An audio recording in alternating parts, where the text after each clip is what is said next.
people like me.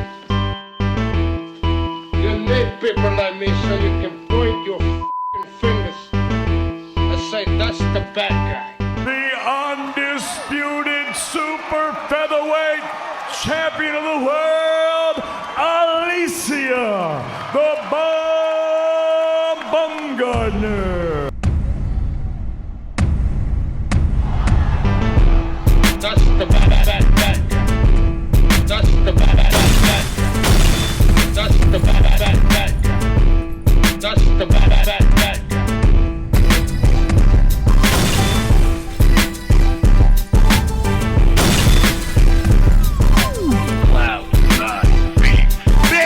Welcome to the motherfucking relay. We're covering today's top boxing news. Okay, we'll start with this. I'm sure most of you have heard by now the official word from the World Boxing Council themselves. The WBC have found Alicia Baumgardner not guilty of intentionally ingesting a banned substance for performance enhancement purposes in their investigation into her positive drug test, and so she will remain WBC Super Featherweight World Champion. Statement says there was no conclusive justification to reject the accuracy of the adverse finding, but evidence and arguments do not conclusively support Baumgardner's intentional ingestion of masterolone for performance enhancement purposes. Well, I don't think a test can tell you whether or not someone took something on purpose or by mistake. I mean, I don't think any test can tell you that. That's saying that you can find any number of banned substances in a person's system and draw what conclusions you can draw based on the levels, though ultimately you'll never know if they were aware that they were taking a banned substances. You'll never really know what their intentions were. Did they know? Did they not know? Was it something that they were given by someone else, perhaps a member of their team, and they were not aware of it? Or were they fully aware and they knew exactly what they're doing? A test cannot tell you that. All a test can tell you is what's there. Even more curious is that even though Alicia, as far as the WBC is concerned, even though she's innocent and will remain WBC champion, and even though the Michigan Unarmed Combat Commission never penalized her, they never suspended her, the ABC Commission did. If you go to Alicia's box rec right now, right there in the header, you'll see that she's suspended by the Association of Boxing Commissions indefinitely. Here and now, I'm not sure what that means. I'm not sure how that plays out, because the Michigan Unarmed Combat Commission, you know, if you're in Michigan, you have to go through them to obtain a boxing license, but they never actually suspended Alicia. They never actually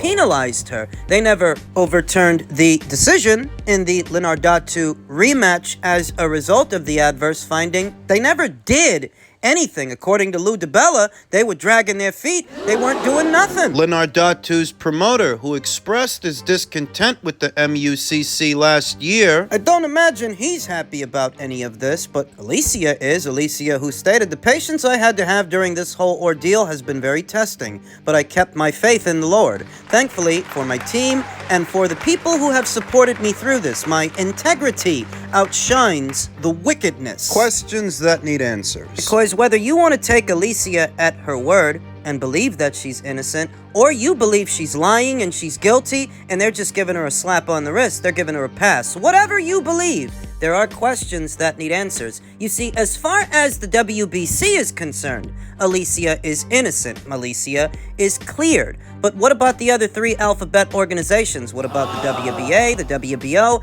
and the IBF? Are they going to fall in line with the WBC's ruling? That's a question that needs an answer. Regardless of what you believe. And even if the Michigan Unarmed Combat Commission never actually suspended her, why did the ABC Commission suspend her? Why does her box rec say that she's currently under suspension? How does that play out moving forward? For those who don't understand, to be a boxer and be able to box, you need a boxing license. And to get a boxing license, you have to go to the local commission in your given state. If you're in New York, that's the New York State Athletic Commission. If you're in Michigan, then that's the Michigan Unarmed Combat Commission, where Alicia's last fight took place. The MUCC never actually suspended Alicia. They never actually penalized her in any way. Because of that, I'm going to assume that she's free to fight, she's cleared to fight. But the ABC Commission seems to have her under suspension. The ABC Commission oversees the alphabet organizations, the WBA, the WBC, the WBO, and the IBF. That's the ABC Commission that ordered the WBA to minimize the number of titles they have at a given weight 2 years ago, which we talked about here on the channel. That's who the ABC Commission is. The ABC Commission says Alicia's suspended, even though she was never actually suspended by the Michigan Unarmed Combat Commission. Huh?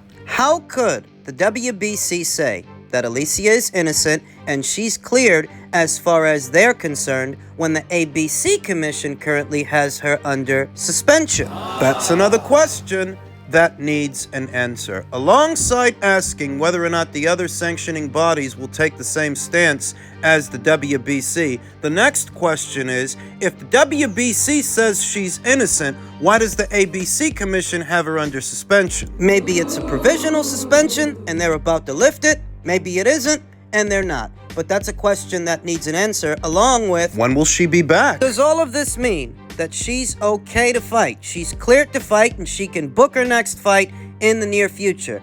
Is that what all of this means? And if it is, how long will it take to get her back in the ring? Questions that need answers. We'll talk more about this in another video.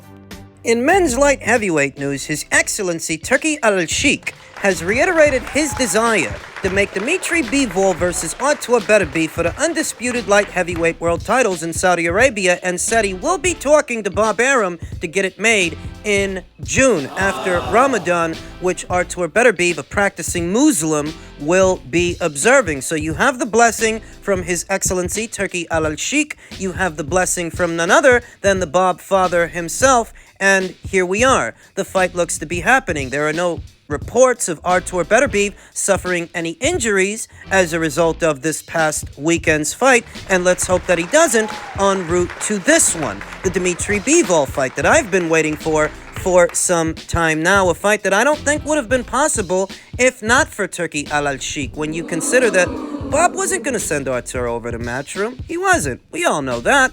And while Eddie may have been willing to send Dimitri over to Top Rank, what was Top Rank going to offer Dimitri for the fight? He made very good money in the Canelo Alvarez fight, so you can't just offer him peanuts on the dollar for what's supposed to be undisputed. There's a growing concern in the US market and the UK market that all the big fights they're waiting for will end up being outsourced to Saudi Arabia on the predication that the Saudis have more money than everybody. But in addressing those concerns, need I remind you that two Russian nationals, even if it is for undisputed, even if they're both really good in America, that ain't gonna sell but so much. It's not gonna sell but so much in the US, in the UK. What about the WBC stance against Russian fighters fighting for any version of their title due to the war between Russia and Ukraine? It's not gonna be a problem. With both teams involved and the Saudis blessing, their money, I should say, I'm sure that the WBC in the coming months will soften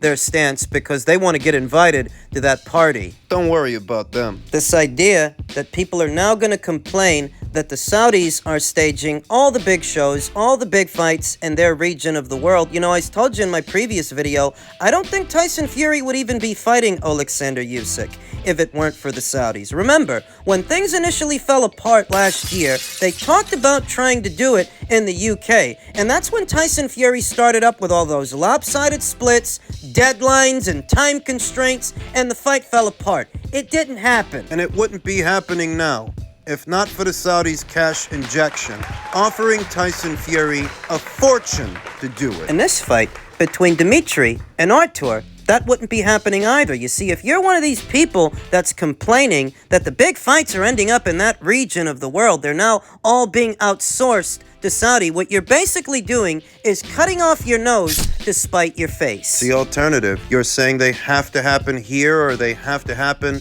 wherever you are. As a result of trying to do them where you are, they may not happen at all. Would that be better? That the fights not happen at all unless they happen wherever you are in your respective region of the world. I noticed that boxing fans are a lot dumber than most other sports fans. A lot more petulant, a lot more childish. These cash injections from the Saudis that keep these fighters busy and keep them fighting in very big shows, they're an assist to the promoters who need them, because they don't always have it in the budget to make fights like this happen. So what it does is it creates a surplus for them. Matchroom ain't the ones paying Anthony to fight Francis. It's not on their dime. Top Rank ain't the ones paying Fury to fight Usyk, or vice versa. So the fight is happening at no fiscal risk to them. They don't have to roll the dice because it's not their money. It's the Saudis' money. But they still get to satisfy their broadcast partners, the networks that they're in bed with, by bringing them that content. Those big fights. Which is what the broadcasters want. To draw eyes and attention to their respective platforms, whether it's ESPN or DAZN, TNT, what have you. Everybody wins. The fighters get to make great money, which isn't at the expense of the promoter, but the promoter still gets to deliver big content to their broadcast partner. And we get to see these big fights, which is what I thought we wanted. I mean, that's all I wanted. I don't know about you guys. In men's heavyweight news, just addressing some of the things that Anthony Joshua has been saying ahead of the upcoming Ngannou fight and just all of that and everything that's happening, Anthony Joshua will once again be training with Ben Davidson for the Francis Ngannou fight after their success working together for the Otto Wallin win. And I told you that Anthony would knock that guy out, but I also told you that Otto Wallin fight seemed like a rehearsal to me. A rehearsal for Ben Davidson, that based on the success that Anthony has or doesn't have in that Otto Wallin fight, that will determine if we see Ben in his corner again. Anthony Joshua said, the reason I was able to gel with Ben is because he doesn't try to change your style. I went to a stage where I was trying to change my style. A bit of back foot boxing, box behind the jab, stick and move, not be explosive, control the pace, stuff like that. But Ben was like, that's not your body type. You're a fucking big unit. You're explosive. Go and knock fucking people out. Now, that's what I thought he was going to get out of training with Derek James, because when you think about Derek's fighters, Errol Spence, Jermell Charlo, Anthony's two performances with Derek James in his corner were a lot more cerebral than I expected them to be. He did a lot more boxing than banging, whereas Ben's the guy who reminded him, you're a knockout merchant, you're a big guy, you're a strong guy, and that's what you're good at. I said it when the news broke, and I'll say it here again, I'll say it right now. I think Ben is a perfect fit for what Anthony needs at this point in his career. But Anthony didn't stop there. Anthony recently talked about Eddie Hearn, saying, I want them to reference him as a Hall of Fame promoter at the press conference, but they didn't. But I thought, I'm not going to cause any drama today. I'm going to let it slide. Eddie's a Hall of Fame promoter, in my opinion. He's guided me from zero up to now. What Eddie Hearn has done for the British boxing scene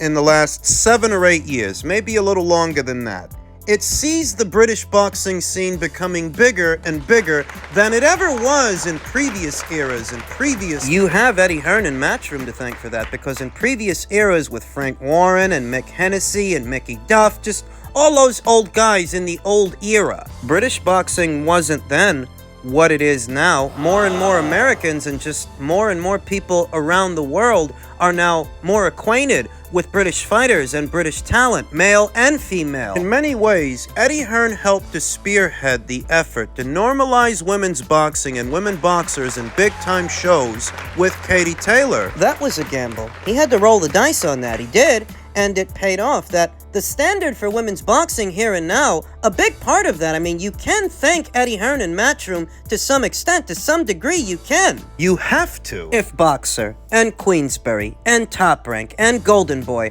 are all now signing female fighters... What, you don't think Eddie's success with Katie Taylor in promoting her, you don't think it has anything to do with that? His Excellency Turki Al-Sheikh has made it clear that he wants the winner of Tyson Fury versus Alexander Usyk in February to defend the undisputed crown against the winner of Joshua versus Ngannou in March. That bit of information caught me by surprise, because up until this point, we've all been under the impression that there's a two-way rematch clause in the contract, that if Fury loses, he can activate it, and if Usyk loses, he can activate it. That this fight between them next month could turn out to be a two-fight engagement, where now what we're hearing is that the winner of that fight, whoever it is, Turki Al-Sheikh wants them to fight the winner of Joshua versus Ngannou, which I anticipate is going to be Anthony Joshua. Who's gonna win Fury versus Usyk? I myself have Alexander Usyk winning that fight, but some people, they still have Tyson Fury winning it. As bad as he looked with Francis Ngannou, they still think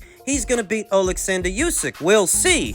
If he does, We get Joshua versus Fury. as far as Anthony Joshua and what comparisons are made between him and Tyson Fury, Anthony said every opponent me and Fury have in common, I've knocked them out. Every opponent. I've never been in competition with him anyway, in that sense, but if we are talking facts and stats, everyone we've both fought, I've ended up breaking their face or knocking them out. We got a few common opponents between them. Anthony Joshua and Tyson Fury. You know, they both fought Klitschko. When Fury fought him, it was a stinker. When Anthony fought him, it changed the landscape of UK boxing, and it thrilled anybody who watched it. You know, Fury fought Klitschko to a decision. Anthony knocked him out. Fury fought Wallin to a decision. Anthony knocked him out. They both knocked out Dillian Whyte, so they're even there. Though if Anthony is even making this comparison and bringing up these facts and stats, it's because he's about to fight yet another common opponent between him and Tyson Fury, Francis Ngannou. And if history is any indicator of things to come, well, he's right. Every common opponent he's had with Fury, he's knocked them out. So if that's true, he's about to knock out Ngannou. That's what I've been saying. Ngannou looked coordinated, and Ngannou looked good. But he looked good against somebody who didn't take the assignment seriously, somebody who likely didn't really prepare for the fight, and somebody who doesn't really take care of themselves in between fights. A drug addict. Fury underestimated Ngannou. You don't need to be Sherlock Holmes to see that. Fury underestimated him, but Anthony won't. I think Anthony's going to take care of business in that Ngannou fight. I think he's going to beat that guy and get him out of there. But as far as Fury and Usyk, I don't have Fury beating Usyk, though. In the event that he does, and he becomes this era's undisputed champion, that sets up the Joshua versus Fury fight for all the marbles, and I don't think the sanctioning bodies and their pesky mandatories will get in the way of that fight being for all the marbles, being for the undisputed crown. That's what the Saudis really want. The sanctioning bodies might hold off on ordering any fights between the winner of Fury versus Usyk and their respective mandatories to keep the way clear. Keep the way clear for the winner of Joshua versus Ngannou, who I anticipate is going to be Anthony Joshua. What seems like the centerpiece of many of these fights that are now happening in Saudi seems like Anthony's the centerpiece, even though Frank Warren is supposed to be the point man. He's supposed to be the one in charge, but the centerpiece seems to be Matchroom's golden boy, their golden goose. Things didn't get interesting until he got involved. Fury versus Ngannou, it didn't sell anything, but Joshua versus Ngannou, I think it's going to be noticeably bigger. I think it's going to do a lot better at the box office than Fury did with that same guy. Was Fury by himself, he was never everybody's sweetheart, and that's what I've been telling you. Been telling you that for years.